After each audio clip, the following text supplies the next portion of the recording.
Hey everybody, Chris Clark here. Top of the ACC looks mighty familiar this week. Louisville, Duke, and Florida State all held serve, but things are starting to get really interesting and complicated in the battle for that fourth spot. Of course, the top four teams in about a month going to earn a double bye in the ACC tournament, so a fourth place in the standings could be crucial for teams' NCAA tournament chances. And that means, man, we've got a lot to get to in this week's chase for the championship. So let's jump right into it, shall we? All right, Louisville and Wake Forest, they are on opposite ends of the ACC standings. Couldn't get further apart. But the Cardinals, man, they had a tough time dealing with the Demon Deacons. WEHT's Randall Parmley is there covering the Cards. Randall. Well, it was supposed to be relatively easy for the now fifth-ranked Louisville Cardinals last night against Wake Forest, right? Well, think again. Sure, the Cardinals have won 8 in a row and just finished up a 2-game road trip with a 20-point win at NC State. The Demon Deacons, however, were not impressed. Wake gave Louisville all it could handle last night before eventually falling to the Cards 86-76. In fact, Wake Forest dominated the first half, shooting 60%, and they actually led by 12 at the break. The second half, however, was a different story. The Cards used an 18-5 run to take the lead and knock down 6 triples in the second half alone. Louisville is now 11-1 in conference play for the first time since 1993 when they won the old Metro Conference. How many of us remember the Metro? Up next for Louisville, it's another home game on Saturday when they host Virginia. Covering the Louisville Cardinals, I'm Randall Parmley. Thanks a lot there, Randall. Louisville has only lost once this season inside the best place of all to play, the KFC Yum Center. God, I got to get out there. They look to keep that momentum rolling against Virginia on Saturday at 4. Then the Cardinals head down to Atlanta to square off against Georgia Tech. That one on Wednesday at 8. And Duke, they're making those back-to-back losses to Clemson and Louisville seem like a distant memory. Yes, the Blue Devils have now won 4 in a row, with the last 2 coming in hostile environments on the road. Duke got off to a slow start in the Carrier Dome against Syracuse, but came back to take a 4-point lead at the half and would go on to win it 97-88. Freshman Vernon Carey Jr. had a big night, scoring 26 points and grabbing 17 boards. 3 days later, the Blue Devils found themselves even further north, taking on Boston College and Chestnut Hill, and the Eagles swallowed them up early and led at halftime. But Duke got it together in the second half, going on to win that one 63-55. Trey Jones led the way for the Blue Devils, scoring 18. Vernon Carey Jr., another double-double, 17 points, 10 rebounds. Coach K says his team just needed to remember to be strong around the rim. When you're by the bucket, you don't try to shoot, you try to score. It's a big difference, you know. You're trying to shoot, you might, there's the bucket, you might go here. You try to score, you're going in here. So you're either going to get the bucket, fouled, or both. Here, you're not going to get a call because you haven't worked for it.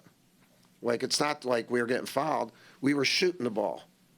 And then what happens then is there's a lot of stuff underneath, body-wise. And so if you're just shooting it, you're shooting at a moving target because you're going to be hit. Whereas if you're trying to score, you're right there. Anyway, it makes sense. I've been doing it for 45 years. There's a big difference between shooting and scoring by the bucket. Winning teams score the ball. They don't shoot the ball by the bucket. And we didn't do that tonight. I'll just sum that up for you. Don't go weak to the rim. There you go. You appreciate it. Good. Don't worry, Coach K. I'll send the bill later. Things are about to get real interesting for the Blue Devils. They're going to travel up the road to Chapel Hill to take on their arch rivals, UNC, at Saturday at 6. And then it's a top 10 showdown at Cameron Indoor Stadium on Monday night at 7 when Florida State comes a-calling on them. All right, after that game against Duke and Chestnut Hill, Boston College will hit the road for 2 weeks. Well, not for two in the next week, rather. They're going to tip off in Blacksburg against Virginia Tech on Saturday at noon, and then they're going to head even further south to visit Miami. That one's on Wednesday at 7. Meanwhile, Syracuse, they had the lead for most of the second half when they hosted Duke at the Carrier Dome over the weekend. But as WSYR Stephen Fanti reports, once the Blue Devils got the lead, the Orange they couldn't quite come back. Well, the entire complexion of the Syracuse-Duke game changed in the final minute of the first half. SU had led for the first 19 minutes of the contest, but then the Blue Devils scored the final 6 points of the first half, 7 of the first 9 points in the second half to go up by 9, and then Duke pretty much remained in control the rest of the way. You do have to wonder, though, if the outcome would have been different had SU shot better than 1 for 12 from three-point range in that first half. We played just as bad as it gets. I think shooting the ball, and that's what we rely on. And to be 5-6 points with 4 or 5 minutes left is it's a good sign. I mean, you want to win those, but we're getting a lot better as a team early on in the year. I don't think we would have been able to fight back like that. When we're on and we're making threes and we're making the shots that we usually make, we can beat anybody in the country. And I feel like if we made a lot of the shots that we usually do, we would have been even closer and probably won the game tonight. But credit to Duke, they played a really great game. I thought we fought hard. We missed threes early. We need to make some. I thought we had some pretty good looks, but we've got to make some of those to compete. Duke's very good. They're really good. We had a little gap there where they got the lead, and we just couldn't overcome that. So Syracuse sits at 6-5 in conference play. The Orange still has 2 big opportunities remaining on its schedule at Florida State and at Louisville. But up next, a visit from Wake Forest on Saturday. Covering Syracuse, I'm Stephen Fonte. Thanks a lot, Steve. Great stuff as always. Syracuse should be well rested for their next game. They've had the week off after that loss to Duke. Then they'll stay at home this Saturday to take on Wake Forest, like you said, at 8. And then the Orange host NC State. That one coming up Tuesday at 7. Meanwhile, Florida State was on a 10-game winning streak until Virginia took them down. But as WMBB's Courtney Mims reports, the Seminoles, they bounced back to win 2 in a row. Courtney? According to head coach Leonard Hamilton, the number 8 Florida State men's basketball team hasn't peaked just yet. In fact, he said after Monday night's 65-59 win over North Carolina, he can't even see the top. And that's because he has so many promising freshman and sophomore talent like Patrick Williams, who helped lead the team Monday night with 14 points and a career-high 9 rebounds. In fact, he only missed 1 shot on the night. The Seminoles also dominated defensively in the game, and that was enough to win this one over North Carolina. Hamilton said this team is still getting better each and every game. The good thing about our team, as I see it, from my standpoint, is that we still have a lot of room for growth. We still got 6 new guys that you can tell that sometimes we sputter a little bit. If this team can continue to keep working and developing and adjusting to these types of moments as we move through the remainder of the year, hopefully we can have something to be proud of at the end of the season. The Seminoles get ready to host Miami for a rematch on Saturday. Then they'll take on number 7 Duke on Monday. Reporting on Florida State, I'm Courtney Mims. All right, let's take a look at those tip-off times for the Noles. Florida State staying at home this weekend, like you said, to host their Sunshine State rivals, Miami, on Saturday. That one is at noon. And then they'll look to knock off the Blue Devils on their own court when they visit Duke on Monday. That one tips off at 7. And it doesn't get any easier for North Carolina. After that loss to Florida State, the Heels host their arch rivals, the Duke Blue Devils, on Saturday at 6. And then they'll head west to take on Wake Forest on Tuesday at 8. The Tar Heels say that hard-fought game against Florida State will be a big help this weekend against Duke. We're good enough to win games, to beat the best teams in the league, and I just think we have to put it together for 40 minutes. I mean, we do some good things for a half or maybe 35 minutes, but you got to play the whole 40 to be able to win games in this league. And it's just surreal just to be in this moment, and I mean, I'd be lying if I'm sitting right here telling you I haven't been thinking about it all week, and I'm just excited. It's just crazy to finally be a part of this rivalry, finally to step foot on the court and play against these guys. And it's kind of nerve-wracking, but it'll be fun. I didn't really grow up watching this rivalry. Didn't really start watching college basketball until I started getting recruited. But, I mean, I said earlier, I went to the game last year, and at that point, I was like, I want to be a part of this. It's nothing I can truly say to prepare our team to be playing like. They have to just live in the moment, be ready to play, and just do what they can do. It's what we're doing, and I think every team that goes through tough times, I've just been very fortunate. I haven't had to do it very often. You just try to work every day and see if you can get better and get a little better in one area, get a little better in another area, put your finger in the dike, and then try to find another place to put the other one too. Now, see what's going to happen this week. And at Virginia, they had a week to rest up from last week's big win over Florida State. WRIC's Natalie Calabate covering the Cavs. Natalie? Guys, a layoff of over a week wasn't a problem for the Virginia Cavaliers last night as they defeated the Clemson Tigers 51-44 at John Paul Jones Arena.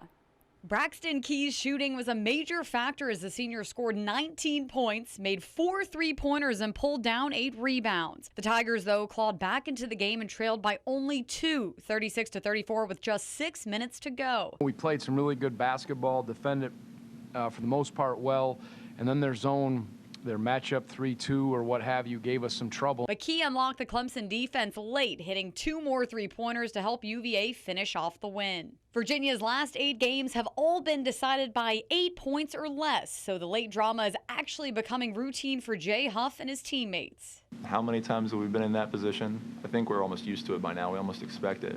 If a team doesn't come back, we're like, something wrong here? I know every time I go to church or anything like that, someone will come up to me and say, like, make my blood pressure rise a little bit. Huff had a double-double of 10 points and 10 rebounds, and Mamadi Diakite finished with 13 points and 8 rebounds. Their inside play was crucial for Tony Bennett's team. Their length is real. Jay's is, and they're both bouncy. And I like that I thought this was one of their better defensive rebounding games, and that's big. Virginia is now 15-6 on the season and 7-4 in league play. Next up for the Hoos is a trip to Louisville on Saturday at 4 o'clock. Covering Virginia, I'm Natalie Calabate. Thank you, Natalie Calabate. Virginia is going to get a chance to knock off a top 10 team when they travel to Louisville to face the Cardinals on Saturday. That one's at 4, and then the Cavs head back home to host Notre Dame on Tuesday. That one is at 9. And after that showdown with Virginia, Clemson will look to gain some ground on the teams around them in the standings. The Tigers take on Notre Dame on Sunday at 6, and then they'll travel to Pittsburgh to face the Panthers on Wednesday at 9. WSPA's Pete Yannity covering the Tigers for us. Pete? After a run of 3 straight wins against Tobacco Road teams in January, Clemson has suddenly lost 4 of their past 6, and the offense has become an issue, especially in back-to-back losses last Saturday at Wake Forest, and then in a 51-44 loss against Virginia on the road on Wednesday night, in which the Tigers were unable to manage better than 25% from beyond the arc. While Amir Sims has been pretty much a constant in the offense, he had 16 in the loss against Virginia. The Tigers, as Brad Brownell pointed out after that Wake Forest loss, have certainly lost their rhythm offensively.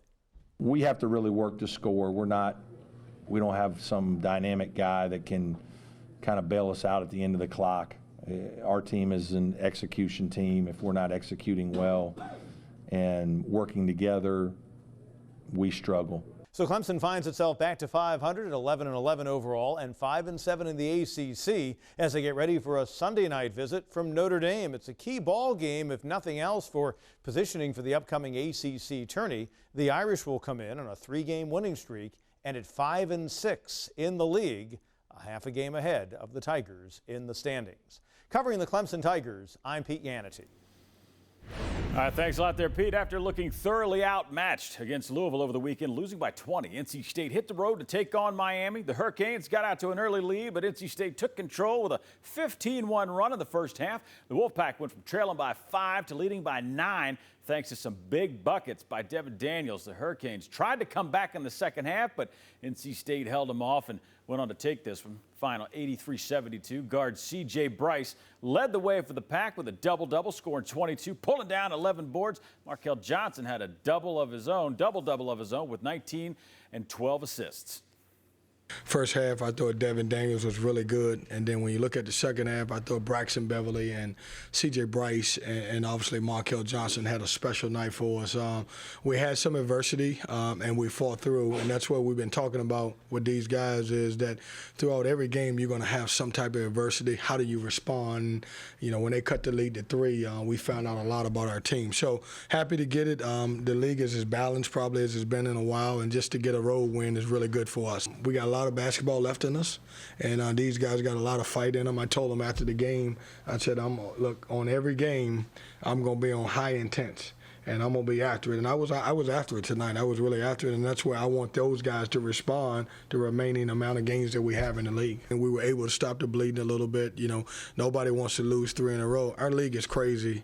When you look at our league, everybody in our league outside of probably Duke, Florida State, and Louisville have had some highs and lows where they've won a bunch of games but then lost a bunch of games in a row. And it's how do you respond? And I thought our guys did a great job responding.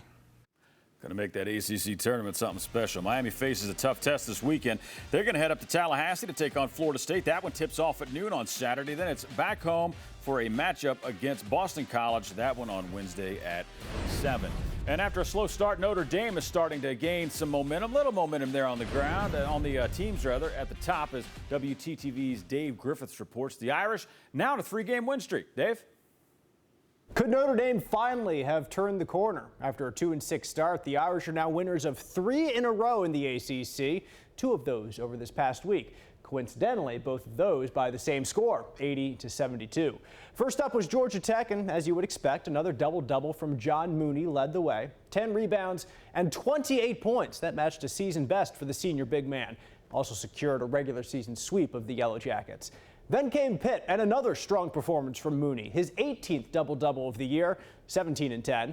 The Irish's leader in the points column, though, was TJ Gibbs with 21, including a stellar performance beyond the three-point line, hitting 5 of his 8 attempts. Offense certainly not the problem for Mike Brey's squad. They are second in the ACC, behind only Duke, averaging 77 points per game. We're all within striking distance, especially after getting these 3. So if we could keep plugging along and picking some off, we can be right there. And I tell you, at 1-4 going to Atlanta, we're a long way from 1-4 on that plane to Atlanta. I'm thinking like this could get real interesting. So proud of our group. It's true, the road to 3 straight wins wasn't a murderer's row. Wake Forest, Georgia Tech, and Pitt all at home in South Bend. But now the Irish will have to go on the road to keep that streak alive, facing Clemson Sunday and Virginia on Tuesday. Covering Notre Dame, I'm Dave Griffiths. Thank you, Dave. After 3 straight at home, Notre Dame will now hit the road. First up, Clemson on Sunday at 6, and then it's a quick turnaround, a trip to Virginia on Tuesday at 9. After their visit to South Bend, Pitt will return home for 2. They've got Georgia Tech on Saturday at 2, and then it's Panthers versus Tigers when Clemson visits on Wednesday. That one tips off at 9. And, you know, just a couple of weeks ago, Virginia Tech wasn't too far from the top of the ACC standings. But as WFXR's Jermaine Fell reports, the Hokies, they're heading in the wrong direction. They lost 4 in a row. Jermaine? The Virginia Tech Hokies basketball team entering the week with a need for victory. And last Saturday, Tyrese Radford scored 18 points. But Virginia Tech couldn't overcome Devin Vassell and Florida State, falling 74-63 to the 5th-ranked Seminoles at Castle Coliseum. The loss marked a 3rd straight for the Hokies. Now, Florida State's Vassell scored a game-high 27 points and tied an ACC record by making all 7 of his 3-point attempts. He was a big difference in the game, you know, not missing no shot. That's very hard. I mean, when he's a good player, and he knocked down shots that he needed to pull off the win, you know, at the time they needed it. So we just got to cut off the head of the snake, and today we really couldn't do that. The biggest thing is he was comfortable in the first half. You know, we were guarding him, but we weren't affecting him, so he was just comfortable getting his own shot off. Yeah, there were some times where we just lacked energy. You know, we need to be better on the defensive end. But throughout the game, there were spurts where we were there, and we felt like that. We never felt like we were down or anything like that. So just at the end of the day, we couldn't get it done. We're not playing bad basketball. We're just we're not making the plays necessary to win games. But continue to grind on it, and we got to snap out of it here.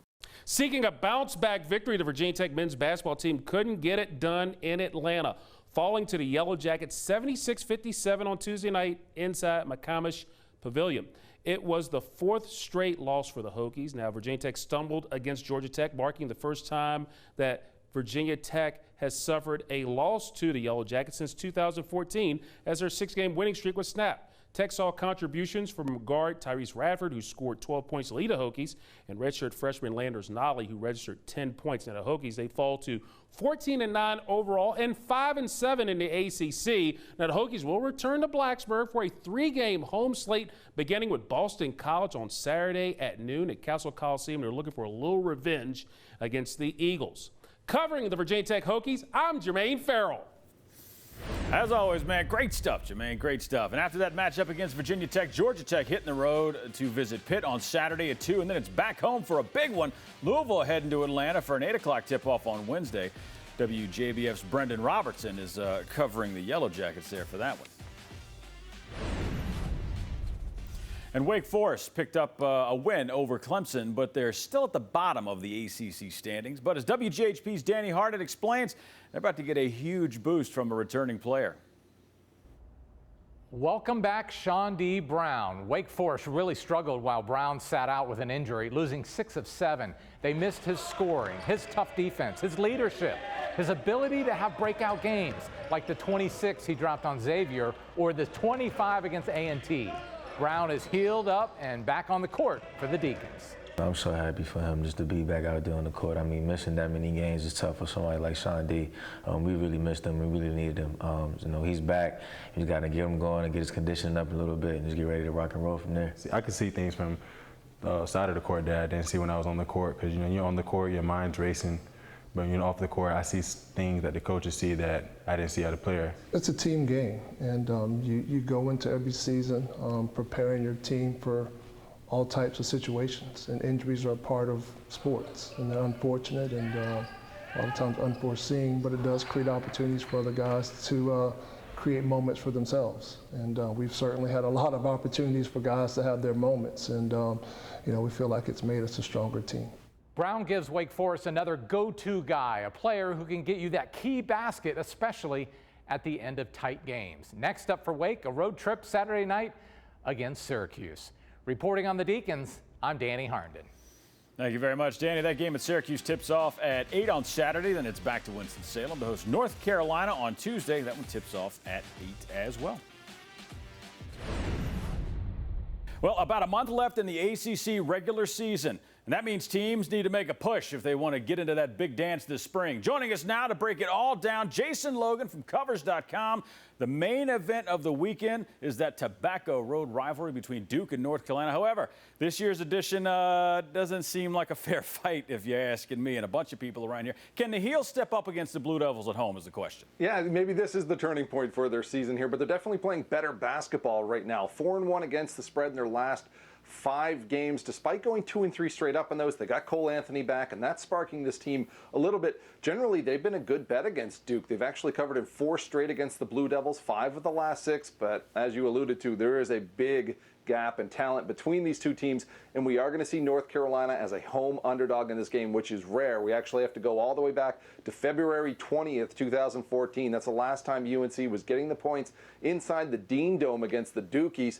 They were 2-point underdogs in that game, and they ended up winning 74-76. So if there is any game that North Carolina can get up for this season, this is the one. So I'm definitely going to be taking a close look at this point spread when it hits the board on Friday night. Take the wins where I can get them, man. If they cover, that's a W as far as I'm concerned, man. Another great game in the ACC this Saturday sees the Virginia Cavaliers visiting the Louisville Cardinals. Virginia's won 9 in a row versus UL, but the Cardinals, man, they're playing some fantastic basketball heading into February.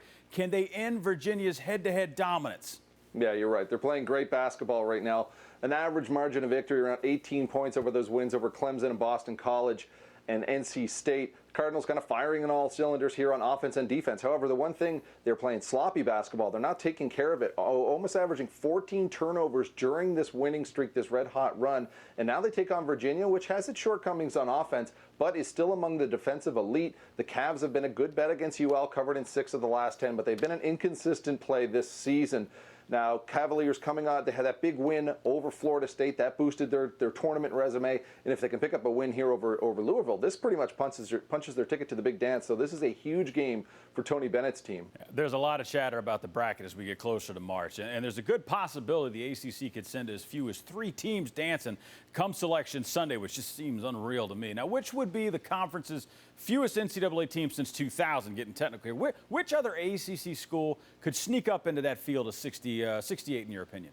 Yeah, sure. I'm taking a close look here at the Clemson Tigers, and it's all going to depend on how this final month and a half of the season goes and if they can get over their road woes. Now, Clemson does have that marquee win over Duke, and they took care of business against Syracuse, which is another team that's trying to shoehorn past them into the big dance. they're set up pretty well here towards the end of the season because they get their toughest games at home. They get Louisville at home and they get Florida State at home. And if they end up winning one of those games, that definitely improves their chances of hearing their name on Selection Sunday. And should they win both those games, well, they're going to be in the big dance. The big problem is they have weaker opponents on the road, and that has been their kryptonite this season. They just can't get the job done as a visitor. 1-5 straight up, just 2-4 ATS on the road as a visitor this season. So Coach Brownell's going to have to kind of channel his inner Mad Max and see if he can make road warriors out of the Clemson Tigers. That's a great reference there. I thought you were going to go full Zen with me, but pulled it out with that road warrior reference. Thanks a lot, Jason. Hopefully we can see some of those teams really start to make their case for the tournament bid. Enjoy your basketball this weekend, man. All right, top of the standings look the same as it did this time last week, but there's a lot of movement in the middle here, if you will. It's a familiar three teams, like we said, in the front of the pack. Louisville tighten its grip on the top spot. Cardinals are an amazing 11-1, but hot on their tail. Duke and Florida State both sitting there at 9-2. Virginia making a push. The Cavaliers are now alone in fourth place at 7-4, and that's when things get really congested. Syracuse 6-5, NC State 6-6. Notre Dame made a big jump up in the standings. The Irish now 5-6, but their 5 teams are just a half game behind the Irish. We got Pitt, Boston College, Georgia Tech, Virginia Tech, and Clemson all right in there at 5-7 in conference play. North Carolina moved up one spot, but the Tar Heels just 3-8. Right behind them at the bottom, Wake Forest and Miami both sitting there at 3-9. Of course, Duke and North Carolina might be on opposite ends of those standings right now, but that's not going to mean much when they get together on Saturday. You're not going to want to miss another exciting chase for the championship next week when we take a very close look at one of the best rivalries in all of sports, man. This thing is awesome. But that's not the only big game for the Blue Devils in the next few days. It's a top 10 showdown at Cameron Indoor Stadium on Monday when Florida State comes a-calling. But before either of those games tip off, this one could make a huge impact on Selection Sunday. Virginia going to look to keep their momentum rolling when they visit Louisville on Saturday. That one is going to be awesome. I can't wait to see that one. But thanks for joining us at Chase for the Championship. Remember, you can watch every episode, a brand new one Thursday night at 7. And until next week, man, get out and watch some basketball. See you next Thursday.